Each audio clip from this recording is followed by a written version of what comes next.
트럼프의 화끈한 비트코인 관련 발언을 기대하시는 분들은 이 영상을 보고 앞으로 비트코인의 미래에 확신을 가지시기 바랍니다. 안녕하세요, 일타입니다. 최근 비트코인은 폭도 폭락도 아닌 위아래 지그재그의 애매한 모습을 보이고 있는데요. 이 수렴 구간이 끝나고 나서 비트코인 대불장이 종료되고 앞으로 대폭락할 것이라고 하는 썸네일을 보고 아끼지 말라는 말씀을 드리고 싶습니다. 왜냐하면 트럼프는 그가 주장한 대로 암호화폐 대통령이 될 것이고 지금 잠시 비트코인 가격에 반영되지 않았을 뿐 비트코인의 폭등은 확정된 미래이기 때문입니다. 이것은 제가 단순히 희망회로를 돌리는 것이 아니라 백악관 공식 문서에서 행정명령을 통해 암호화폐 산업을 미국이 어떤 방향으로 이끌어 나갈지 방향성을 제시했기 때문입니다. 그래서 이 영상을 보시고 미국 정부가 앞으로 어떻게 암호화폐와 비트코인을 운영해 나갈지 여러분들도 직접 확인하시기 바랍니다. 관점 공유 전에 한 가지 말씀드리면 제 채널을 보고 계신 분들 중 74.6%가 아직 구독을 하지 않으셨더라고요.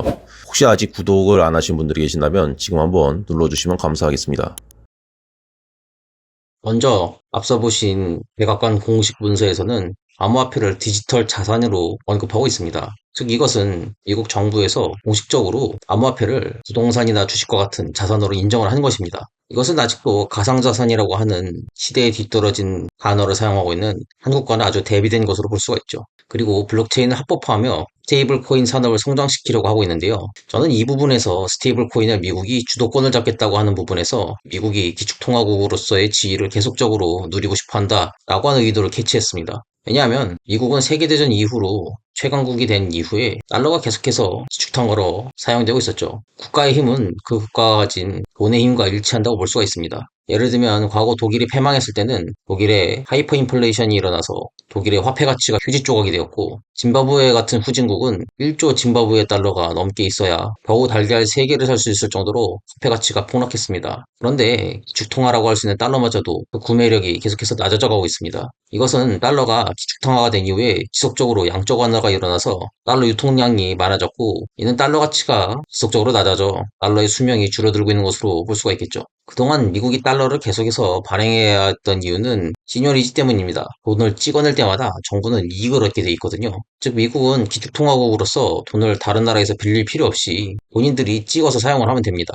그리고 이 기축통화국의 장점은 시놉리지 발생이라고 할 수 있죠. 예를 들면 100달러에 대한 돈을 찍어낸다고 할 때 12달러밖에 들지 않는다고 하면 나머지 88달러는 정부가 이익을 갖겠죠. 그래서 1달러를 발행하는데 1달러 미만이 들게 되면 나머지 돈은 정부가 이익을 갖게 되는 것입니다. 그래서 이 백악관 문서에서는 스테이블 코인을 매우 중요한 요소로서 미국 달러의 주권을 보호하고자 한다고 강력하게 주장하였습니다. 그러나 CBDC는 오히려 금지를 하고 있는데요. 이것은 스테이블 코인에 대해서는 육성을 하고 있지만 CBDC는 금지하는 전혀 상반된 태도를 보이고 있는 것입니다. 암호화폐 수도가 되겠다고 하는 것에서 CBDC가 오히려 확대될 줄 알았던 미국이 이 CBDC를 금지하는 입장이 되었는데요. CBDC는 중앙은행이 발행하는 디지털 화폐로서 화폐의 디지털화를 할 수가 있게 되는데요. 그래서 이 부분을 잘못 오해하시면 미국이 CBDC를 금지함으로써 암호화폐를 규제하는 것으로 생각하실 수 있습니다. 그러나 이것은 조금 더 큰 속내가 있습니다. 왜냐하면 브릭스와 같은 국가는 CBDC를 적극적으로 도입하려 하고 있습니다. 그리고 이들 국가의 공통점은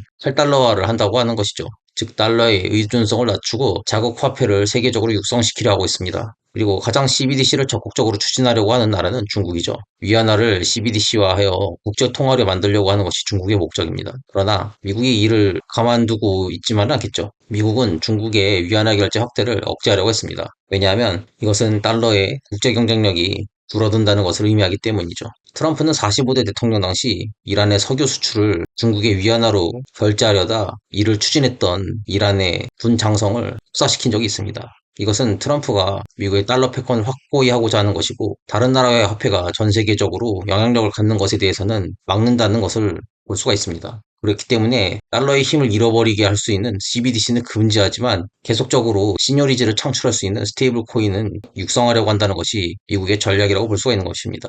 그리고 이 스테이블 코인에서도 테더보다는 서클에 더 의미를 둘 수가 있겠는데요. 테더를 이미 쓸 수 있음에도 불구하고 서클을 더욱더 육성하는 것이 미국 정부의 목표가 됩니다. 왜냐하면 테더는 비트파이넥스라고 하는 홍콩의 회사를 모기업으로 하고 있기 때문에 미국이 100% 컨트롤하고 있지 못하고 있기 때문입니다. 게다가 테더는 상당한 문제가 있습니다. 제일 심각한 문제는 달러 패깅이 해제될 수 있다는 것인데요. 이것은 테더의 가치가 붕괴될 수 있는 것으로 테더가 1달러보다 못한 가격을 갖게 될 수 있습니다. 그렇기 때문에 상당한 규제가 필요하지만 규제 당국의 감사를 회피하려고 EU 규정도 미준수했으며 모기업인 비트파이넥스와 함께 모의하여서 시장 조작을 하기도 했다고 합니다. 그럼에도 불구하고 테더사의 수익은 사상 최대로서 블랙록을 능가했죠. 이것은 테더사가 테더를 발행할 때마다 얻는 디지털 시늉리지 혜택을 보이기 때문입니다. 즉 이것은 정부가 갖고 있던 화폐 발행에 대한 주조 차익을 테더사가 누리게 되는 것이죠. 그러나 이미 테더는 널리 쓰이고 있는 상황이기 때문에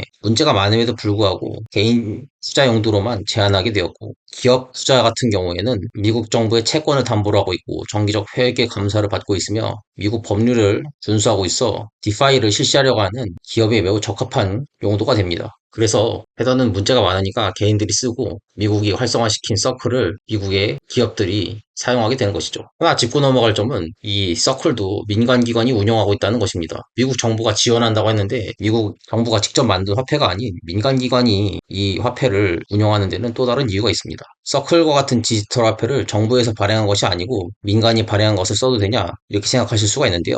그러나 우리가 이미 사용하고 있는 1달러를 발행하는 데 관여하고 있는 기관인 연방준비제도도 알고 보면 민간기관입니다.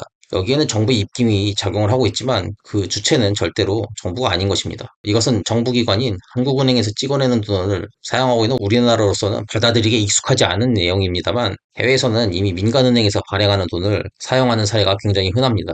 예를 들면 홍콩 같은 경우도 여러 은행들이 돈을 발행하고 홍콩의 시민들은 각 은행들이 발행한 돈을 사용하는데 거리낌이 없습니다. 보다시피 HSBC 같은 민간은행이 발행한 홍콩 돈을 홍콩 시민들은 쓰고 있죠. 따라서 미국의 화폐를 직접적으로 발행을 하고 관리하는 기관은 정부기관이 아닌 민간기관이 되는 것입니다. 1달러도 민간기관인 연방준비제도가 컨트롤을 하고 있으며 미국 정부가 지원하고 있는 서클 역시 민간기관이 관리하고 있는 것입니다. 그리고 이 두 기관은 이미 CBDC에 관한 입장을 논의를 한 바가 있습니다. 이것은 미국 정부에게 CBDC가 확대될 경우 브릭스와 같은 국가들의 탈달러화가 더 확산될 수 있다는 경고를 주었다고 볼 수가 있죠. 그래서 미국 정부는 외부로는 CBDC를 통제하여 해외의 탈달러화를 막고 있지만 자신들이 CBDC를 추진할 경우 외교적인 이중잣대가 되기 때문에 대신 USDC를 활성화하려고 하는 것입니다. 보다시피 미국 기업들은 USDC를 선택하도록 강요받고 있습니다. 이 서클의 후원자로서는 골드만삭스와 블랙락, 피델리티로서 여러분들이 다 알고 있는 미국의 초거대 자산운용사들이 서클을 뒷받침하고 있습니다. 비트코인의 가격 폭등도 이들 주도하에 이루어졌기 때문에 서클의 활성화도 이들이 주도를 하고 있는 것입니다.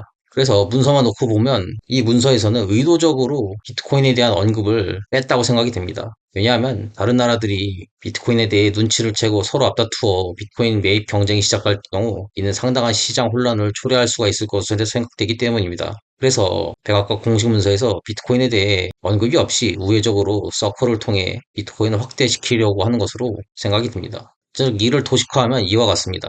전면적으로는 CBDC를 규제하여서 해외의 탈달러화를 막고 우회적으로 스테이블 코인 서클을 지원한 다음에 여기에 금융권 투자를 유도하게 되고 이로 인해서 비트코인의 가격 상승을 유도하는 것 이것이 미국의 전략이라고 생각해야 되는 것입니다. 즉 미국의 계획은 직접적으로 비트코인을 지원한다기보단 달러 패권을 유지를 하는 상태에서 다른 나라는 견제하기 위해 CBDC를 규제를 하는 것이고 그를 지원을 하여 다른 나라의 탈달러를 억제하고 자신들의 화폐 발행권 및 비트코인과 스테이블 코인에 대한 모든 권리를 가지려고 하는 것입니다. 이에 따라 서클은 최근에 폭발적인 성장을 했습니다. 며칠 전 소라나에서 2.5억 USDC가 발행이 되었는데요. 이로 인해서 시가총액의 급등은 헤더를 앞질렀습니다. 그리고 이 서클의 성장은 비트코인 가격 상승으로도 이어지게 될 것입니다. 보시다시피 서클의 시가총액은 최근 들어 다시 대폭등하고 있는데요. 이것은 과거 2021년 불장 때만큼이나 어마어마한 상승을 보여주고 있습니다. 그리고 서클과 같은 스테이블 코인의 공급량 폭등 시기는 비트코인 대폭등 시기와 일치합니다. 왜냐하면 스테이블 코인의 공급량이 늘어나면 이에 대한 유동성을 비트코인이 흡수하기 때문에 이 둘의 관계는 서로 비례한다고 볼 수가 있습니다. 그래서 여태까지 비트코인의 폭등 시기는 테더가 이끌었지만 2%의 대폭 등장은 서클이 이어나갈 가능성이 높은 것입니다. 서클은 미국 정부를 등에 업고 더 많은 USDC를 발행하기 위해서 큰 발행사인 해시노트를 인수했습니다. 이것은 더 많은 USDC를 발행할 것이고 이 서클의 유동성이 더욱더 증가하면 비트코인은 가격 상승으로 이어지게 되는 것입니다. 이외에도 정부 인사를 암호화폐 전문가로 채워넣겠다고 하는 것을 공식 문서화했습니다. 이를 실시한 것이 암호화폐 규제 입장이었던 게리 겐슬러 증권거래위원장을 친암호화폐 변호사인 폴 애킨스로 선출을 했습니다. 이러한 분위기에 힘입어 ETF는 지속적인 유입이 일어났기 때문에 전혀 대폭락과는 거리가 멀다고 할 수 있습니다. 게다가 트럼프는 친이스라엘적인 행보로서 이스라엘의 무기를 전폭적으로 지원하여 전쟁을 종식시키려고 하고 있기 때문에 전쟁 리스크 또한 낮아지고 있죠. 이것은 비트코인이 대폭락할 수 있게 되는 요인이 또 하나 줄어드는 것입니다. 따라서 계속해서 차트만 보고 요즘에 비트코인이 오르지 않고 있으니까 대불장이 종료됐다, 앞으로 대폭락이 있을 것이다 라고 하는 이런 썸네일에 속지 마시기 바랍니다. 앞으로 트럼프가 만들어 나갈 암호화폐의 미래를 여러분들께서도 함께 즐기시기 바랍니다. 이상으로 1타였습니다. 저희 텔레그램 채널에서는 실시간 시장 분석과 유망 알트코인 추천을 100% 무료로 제공해드리고 있습니다. 비트코인의 현재 상황과 향후 흐름을 철저히 분석하며 알트코인 시장에서도 수익을 얻을 수 있도록 도와드리겠습니다. 이미 많은 분들이 이 채널을 통해 수익을 실현하고 있습니다. 지금 바로 영상 하단 더보기를 클릭하셔서 텔레그램 방에 입장하셔서 빠르게 시장 관점을 받아보시고 성공적인 투자를 이어가시길 바라겠습니다. 이상으로 1타였습니다. 끝까지 시청해주셔서 감사합니다.